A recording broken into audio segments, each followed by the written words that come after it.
Simplon, c'est une formation intensive en 6 mois sur la création de sites internet, la création d'applications web, d'applications mobiles, ce qu'on appelle avec mon associé les pouvoirs magiques du numérique, qui aujourd'hui sont beaucoup plus accessibles qu'avant, qui aujourd'hui sont porteurs de beaucoup d'opportunités d'emploi, d'entrepreneuriat, et qui pour le coup ne sont plus réservés à des profils de type ingénieur, de type bac+5, de type plutôt masculin.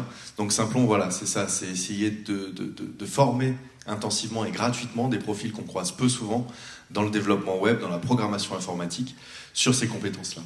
Et j'aime bien cette image pour commencer, pour raconter quelques petites histoires. Ça, c'est un exemple. J'ai vu aussi qu'il y avait quand même la notion de cohésion sociale qui était un peu au cœur des préoccupations ce matin.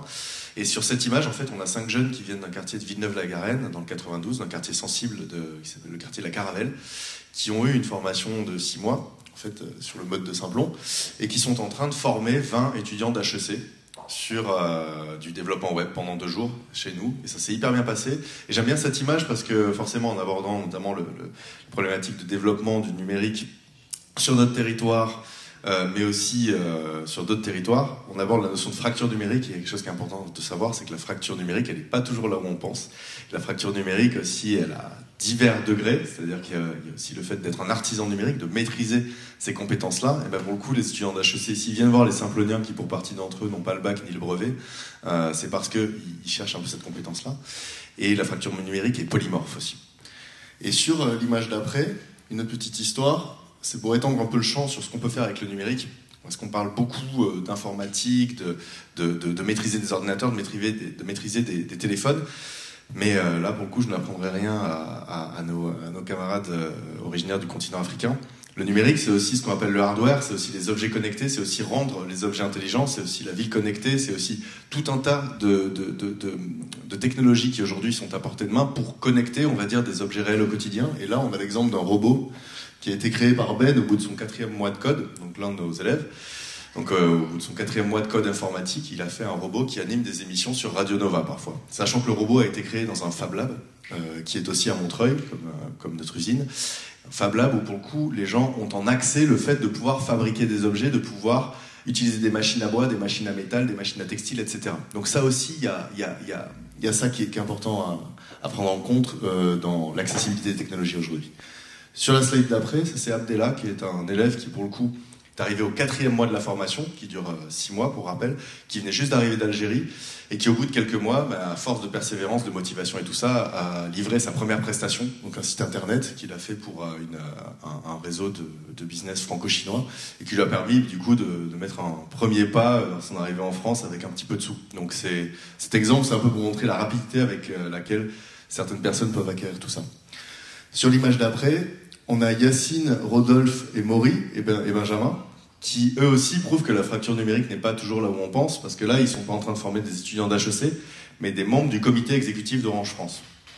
Donc le directeur des services informatiques, la directrice des ressources humaines, qui pour le coup voulait voir comment aujourd'hui on pouvait rapidement prototyper des objets intelligents, rapidement coder des programmes, et aussi venir un peu s'imprégner de toutes ces notions d'innovation, de rupture, de prototypage rapide, d'agilité. Pour le coup, en faisant un petit objet qui s'allumait en vert quand il y avait des notions positives sur Twitter avec @Orange France dans la boucle, et qui s'allumait en rouge quand c'était négatif, et qui faisait le drapeau du Mali quand il y avait dièse Mali. Donc voilà. Sur la slide d'après, il y a aussi Roger et Alix qui, pour le coup, sont les responsables du code pour les enfants chez nous, le Kids Coding Club, et qui là, pour le coup, c'est Roger qui va partir pendant 2 mois en Afrique pour l'Africa Code Week. Donc c'est une semaine du code africaine qu'on lance ces prochains mois, pour que dans 15 pays d'Afrique, des enfants puissent toucher un peu au code, parce que ça peut s'apprendre dès le plus jeune âge, notamment grâce à des super petits objets, et on reboucle un peu sur les objets connectés. Je ne sais pas si vous avez parlé des Raspberry Pi ce matin, ces petits ordinateurs à $30 qui permettent en gros, ça fait la taille d'une carte de crédit à peu près, qui permettent en gros de s'équiper en informatique à très peu de frais et de faire tout un tas de choses. C'est-à-dire qu'un Raspberry Pi, on peut le connecter à des guirlandes lumineuses, à un capteur de vitesse, un capteur d'humidité. Et dernièrement, par exemple, avec le MIT et Orange France, on a fait un hackathon, mais un hackathon bien maîtrisé avec des développeurs. C'était pas juste un coup de com', parce que les hackathons aujourd'hui peuvent parfois être un peu instrumentalisés juste à des fins de communication. Donc afin de voir comment on pouvait utiliser des données mises en accès par le gouvernement sénégalais pour, avec des objets connectés, par exemple, mieux tracer les épidémiologies dans les zones marécageuses ou intervenir sur les problématiques agricoles. Voilà. Donc l'Africa Code Week, c'est à la fois cet objet de sensibiliser des enfants dès le plus jeune âge, mais aussi de commencer à toucher à ces petits objets qui, pour le coup, permettent de faire tout un tas de choses qui étaient enfermées jusqu'ici dans les laboratoires et dans les usines. Et voilà, donc ça c'est un petit peu la slide de présentation pour rappeler, pour bien comprendre de quoi on parle, parce qu'on a un peu les experts programmation, les experts nouvelles technologies, objets connectés. En général, quand on nous sollicite sur des conférences, c'est pour parler du numérique inclusif, c'est-à-dire que le numérique qui n'est plus l'objet que d'une élite d'ingénieurs par exemple, ou d'une élite de personnes qui ont fait des études. Et du coup, on aime bien présenter ça comme des langages qui s'apprennent un peu comme des langues humaines. C'est-à-dire que là, on parle de PHP, de JavaScript, de HTML, de Ruby on Rails, mais au final, ça ressemble assez à apprendre le chinois, à apprendre l'allemand, à apprendre l'anglais. Ce sont des langages qui permettent de donner des ordres à des machines et qui permettent pour le coup de construire des choses avec ça. Donc c'est pour ça qu'on aime bien dire qu'on enseigne à la fois l'artisanat et des langues, non pas vivantes, mais des langues écrites. Et en quelques mots, pour visuellement que vous incarniez un petit peu ce qui se passe chez nous, sur la slide d'après. Hop.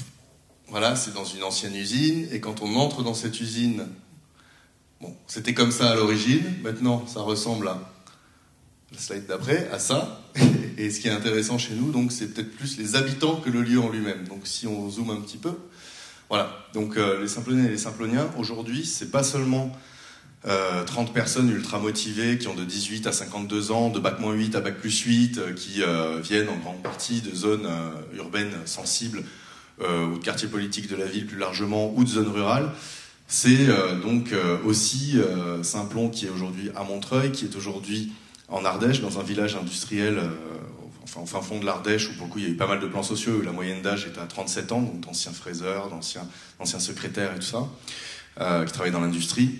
C'est aussi Simplon-Marseille, dans les quartiers nord, avec l'école centrale, pour des jeunes des quartiers prioritaires. C'est aussi Johannesburg, qui est ouvert dernièrement, c'est bientôt Dakar, pardon, excusez-moi, Bamako, Dakar, ce sera plus tard. Donc voilà, il y a une forte volonté aussi d'implantation sur tous les territoires où, en gros, il y a des potentiels leviers numériques, que ce soit pour répondre à des besoins de compétences au local, sur le territoire, ou que ce soit pour travailler à distance, parce que le télétravail est aussi une opportunité, ou que ce soit pour travailler sur des axes de développement comme les objets connectés peuvent le permettre. Encore une fois, aujourd'hui, le numérique inclusif, pour nous, ça veut dire ça. Ça veut dire maîtriser certaines compétences de pointe qui peuvent être accessibles à des apprenants qui n'ont pas forcément de diplôme, mais aussi maîtriser tout un tas de compétences qui, aujourd'hui, ne font pas toujours l'objet d'une demande, mais qui peuvent être l'objet d'un besoin pour des petites et moyennes structures, pour des ONG, pour des associations. En résumé, ce que je veux dire par là, c'est qu'on est en train d'essayer de d'étendre le champ du numérique inclusif et que ce soit en France, en Europe ou en Afrique, sur des compétences de type polyvalent, de type couteau suisse, et ça, j'appuie vraiment là-dessus parce qu'on ne se rend pas forcément compte de ce que le numérique permet aujourd'hui. Il y a 6 ans, pour faire un site e-commerce, il fallait 3 ingénieurs pendant 4 mois, payer 1 000 € au jour, etc. Aujourd'hui, n'importe qui dans cette salle est capable de publier un site e-commerce dans la journée. Il y a tout un tas d'outils qui permettent de créer des sites, voire des applications mobiles, sans coder, sans écrire une seule ligne de code. Donc imaginons ce que sera la technologie dans 4 ou 5 ans. Peut-être qu'il n'y aura plus besoin de coder pour 90% des besoins. Et je pense que ce virage-là, c'est quelque chose qu'aujourd'hui on appréhende mal parce que ça avance très vite, mais qui représente une opportunité folle pour tout un tas de personnes qui peuvent aller vers ces métiers-là, qui sont intéressées par ces métiers-là, et qui, au-delà de devenir de bons artisans ou de bons ouvriers spécialisés du numérique, peuvent mettre un pied dans la citoyenneté numérique comme ça, dans la compréhension du monde numérique, de l'économie numérique. Parce que quand on décrit une usine ou un magasin, on sait, bonjour, bienvenue, on sait à peu près comment ça fonctionne. Par contre, l'économie numérique, parfois, quand on demande à nos élèves, à votre avis, combien de salariés à Google ou Facebook? Oh, je sais pas, une centaine, ça doit pas être si compliqué. Et à votre avis, comment ces entreprises-là gagnent leur vie? Donc il y a aussi cet enjeu-là. Et une fois qu'on comprend un petit peu mieux ces mécanismes, on sait d'autant mieux ce que ça peut représenter que de les maîtriser. Et encore une fois, ça, dans des pays du Nord comme dans des pays du Sud. Donc Aladdin aussi, qui est un exemple de Simplonien qui lui a créé... En fait, c'est vraiment l'exemple type du Simplonien. Et l'objet à l'origine, et ça, dans les pays du Sud, on a vraiment cet enjeu-là avec nos interlocuteurs, c'est de se dire, on forme des gens à l'artisanat numérique. On a quand même une espèce d'éthique, on aime bien se comparer à un dojo, c'est-à-dire qu'on n'apprend pas le karaté pour casser la figure à tout le monde, on apprend le karaté pour défendre la veuve et l'orphelin. Donc quand on sait coder et qu'on apprend via la pratique sur un projet, pourquoi ne serait-ce pas mon propre projet qui vise à résoudre un problème de terrain que je connais bien parce que je viens de tel territoire ou de telle communauté, donc que j'ai telle problématique au quotidien dans la vie réelle. Mais Aladdin, pour le coup, c'est un bon exemple dans le sens où voilà, il a appris le code et au bout du 3e mois, il a commencé à développer une application qui permet aux habitants de son quartier, le quartier des Baudottes à Sevran, en 93, le quartier HLM, de faire remonter les incidents d'habitat afin de pallier un problème qui est que l'office HLM n'est ouvert que 3 heures par semaine avec toute l'attente, la tension, voire les menaces que ça peut engendrer parfois. D'autant que les personnes ont souvent le même problème, genre l'ascenseur du bâtiment dès qu'il ne marche pas. Donc Aladdin a publié cette appli en bêta pour que les habitants puissent avoir une relation plus fluide avec l'office HLM. Il l'a fait lui-même, il n'a pas mis un seul euro dedans.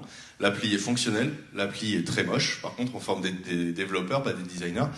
Et il est en voie du coup d'en publier une version adaptable à d'autres offices HLM. Mais entre-temps il a trouvé un CDI dans un ONG, donc ça prend un peu de retard. Et ça fait 1 an qu'on en parle et qu'elle est toujours pas sortie cette appli finale. Mais ça prend du temps le code, on n'a pas dit que c'était facile, c'est accessible. Et typiquement l'exemple d'Aladdin est vraiment illustratif de ce qu'on peut faire. Pour nous, le numérique inclusif, c'est aussi le numérique porteur d'impact social, porteur d'utilité sociale, de transformation sociale pour l'intérêt général et autres. Le numérique, ce n'est pas que Mark Zuckerberg, le culte de l'entrepreneur rockstar, le culte de la levée de fonds à des millions d'euros ou de dollars, le culte aussi de vouloir changer le monde, mais sans savoir forcément ce qu'on veut changer. Là, dernièrement, avec Simplon, on a lancé un mouvement assez réactionnaire, on le reconnaît, mais on est assez réactionnaire chez Simplon sur pas mal d'aspects, et conservateur, le mouvement des bisounours, qui vise à contrer un peu toute cette tendance des barbares qui viennent disrupter l'économie, qui viennent tout changer, mais sans forcément réfléchir à comment ça s'inscrit dans la société derrière. Et pour conclure, il y a aussi l'exemple d'Audrey avec son appli iWheelchair pour les personnes à mobilité réduite, ou encore Roxana qui, elle, a monté Simplon en Roumanie, donc elle connaissait bien le territoire là-bas, elle a monté son Simplon, elle était d'origine roumaine. Rodolphe, sur la slide d'après, qui lui est devenu formateur pour Simplon, qui aujourd'hui est formateur à Simplon-Marseille, et qui était formateur à Villeneuve-la-Garenne, vous vous souvenez, ces jeunes qui formaient eux-mêmes des HEC. Donc il y a aussi cet enjeu-là dans la programmation, ce que on ne peut pas apprendre tout seul. Le mythe du geek autiste dans son coin qui partage pas son savoir, c'est fini ça. Aujourd'hui, quand on dit programmeur, entrepreneur, social et solidaire, il y a la dimension sociable et solidaire. C'est-à-dire que ça s'apprend à plusieurs. Donc je vous laisse vous imaginer les potentiels d'auto-apprentissage, d'apprentissage par pair, d'apprentissage par l'enseignement. Les Simploniens aussi, ils sont obligés de restituer ce qu'ils ont appris, de s'entraider, parce que s'ils ne s'entraident pas, s'ils laissent des gens derrière, il va y avoir des difficultés pour tous les groupes de communiquer entre eux et de se transmettre le savoir. Donc il y a vraiment ces mécanismes solidaires qui sont au cœur de la pédagogie, et on n'est pas les seuls à appliquer ce genre de pédagogie, mais je veux dire, le numérique, ça s'apprend aussi à plusieurs. Et là, il y a des choses qui peuvent être source d'expérimentations diverses et variées. Et puis en fait, on va s'arrêter sur cette slide, parce que celles d'après n'ont pas forcément trop de sens. C'est surtout sur le fait qu'on ait suscité pas mal d'engouement médiatique ou d'institutions, du gouvernement ou de différents acteurs. Et pour nous, c'est surtout signe qu'il y a une réelle prise de conscience autour de ça, que le numérique, pour le coup, on en parle beaucoup, on en parle souvent de la même manière. Il y a beaucoup d'événements autour de ça. Et aujourd'hui, tout à l'heure, je partageais mon plaisir de voir une salle, pour le coup, où on n'est pas des milliers, où on est à taille humaine et on peut échanger et aborder des problèmes de fond, comme j'entendais tout à l'heure. Je pense que c'est quelque chose d'aujourd'hui très prioritaire. Il y a beaucoup de mythes dans le numérique, il y a beaucoup de mythes dont il faut tirer parti. Il y a aussi beaucoup de mythes qui, pour le coup, cachent tout l'impact que ça peut avoir et toute l'utilité sociale que ça peut avoir, toute l'inclusivité que ça peut avoir. Et voilà, du coup, je vais passer le micro à l'un de mes co-intervenants. Merci.